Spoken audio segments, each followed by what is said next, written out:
Hello दोस्तों। आज हम बीएमएस थर्ड ईयर में स्वास्थ्य सब्जेक्ट में एपिडेमियोलॉजी ऑफ डिप्थीरिया के बारे में पढ़ेंगे। बहुत ही इंपॉर्टेंट टॉपिक है, ध्यान से सुनिएगा। सबसे पहले आता है एपिडेमियोलॉजी ऑफ डिप्थीरिया। यह एक प्रकार का इन्फेक्टियस डिजीज है जो कि कॉर्निबैक्टीरियम डिप्थीरिया के थ्रू कॉज होता है। इसका जो बेसिली है वो लोकली मल्टीपल ग्रोथ करता है और यूजली थ्रोट में मोस्ट कॉमन इफेक्ट करता है, और यह वहाँ पर एक पावरफुल एक्जोटॉक्सिन रिलीज करता है जो कि येलोइश एंड ग्रेइश मेम्ब्रेन को फॉर्म करता है। देन आता है एपिडेमियोलॉजिकल डिटर्मिनेंट्स। इसमें सबसे पहले है एजेंट जो कि कॉर्निबैक्टीरियम डिप्थीरिया के थ्रू होता है। यह एक प्रकार का ग्राम पॉजिटिव बैसिलस है। इसका जो टॉक्सिन प्रोड्यूस होता है वो ऐसे वायरस के कांटेक्ट में आने से प्रोड्यूस होता है जो कि टॉक्सिजिन को कैरी करता है, और ऐसे बैक्टीरिया कॉर्निबैक्टीरियम डिप्थीरिया को ऐसे बैक्टीरिया से डिफ्रेंशिएट इजीली किया जा सकता है जो कि नॉन अफेक्टेड हो। इसका जो टॉक्साइड है 1920 में डेवलप किया गया था, और एक कॉर्निबैक्टीरियम डिप्थीरिया इसकी 4 स्पीसीज पाई जाती है: ग्रेविस, मिटिस, बेलिफेंटी और इंटरमीडिएट्स, और ये चारों स्पीसीज मैन के लिए पैथोजेनिक है। देन आता है सोर्स ऑफ इन्फेक्शन। इसका जो सोर्स ऑफ इन्फेक्शन है केस और कैरियर दोनों तरीके से हो सकता है। मोस्ट कॉमन इसमें कैरियर होता है जो कि टेम्परेरी और क्रोनिक दोनों तरीके से हो सकता है। देन इसमें आता है इन्फेक्टिव मटेरियल और इन्फेक्टिविटी। इसमें जो सबसे ध्यान देने वाली बात है वो है इन्फेक्टिविटी। इसका जो इन्फेक्टिव टाइम पीरियड होता है वो 14 से 28 दिन होता है, लेकिन यह इससे ज़्यादा भी लंबे समय तक रह सकता है। देन आता है होस्ट फैक्टर।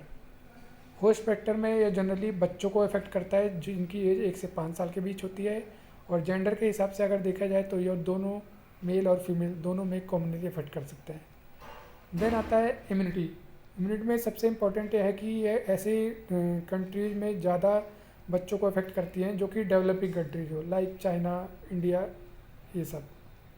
देन आता है मोड ऑफ ट्रांसमिशन कि वो कैसे फैलता है। इसका जो मोड ऑफ ट्रांसमिशन है सबसे कॉमन मेथड है, सबसे कॉमन वे है वो है ड्रॉपलेट इन्फेक्शन, और एक पर्सन से दूसरे पर्सन में यह ईजिली फैल सकता है। देन आता है इन्वायरमेंटल फैक्टर। इन्वायरमेंटल फैक्टर के हिसाब से अगर देखा जाए तो कॉर्निबैक्टीरियम डिप्थीरिया सभी सेशन में अफेक्ट कर सकता है, लेकिन इसके लिए most favourable condition winter month है। देन आता है portal of entry. Portal of entry में रेस्पायरेटरी रूट और नॉन रेस्पायरेटरी रूट आता है।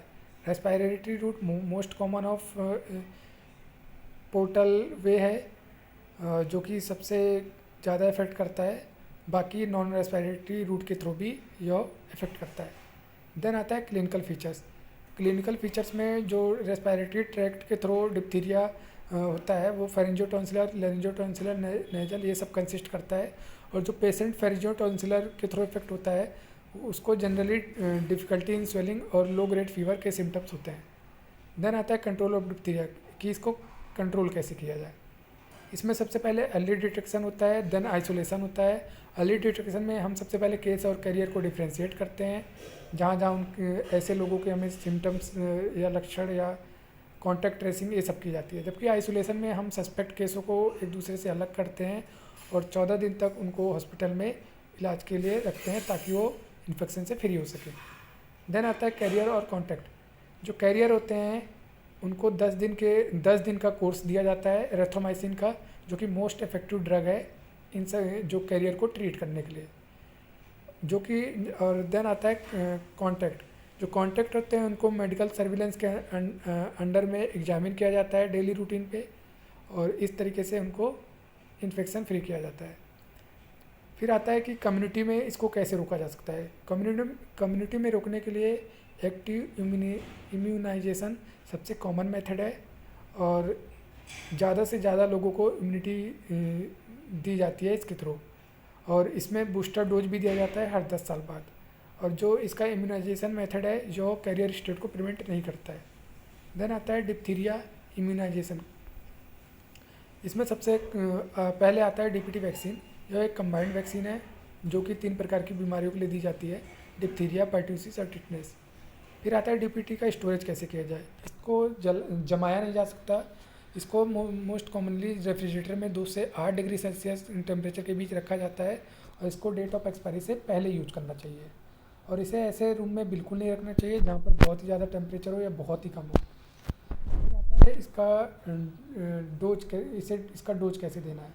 जनरली इसे 4 वीक में इसकी 3 डोज दी जाती है और फिर 1.5 से 2 साल में बच्चे को पहला बूस्टर डोज दिया जाता है और फिर जो अगला बूस्टर डोज है वो 5 से 6 साल की एज में दिया जाता है।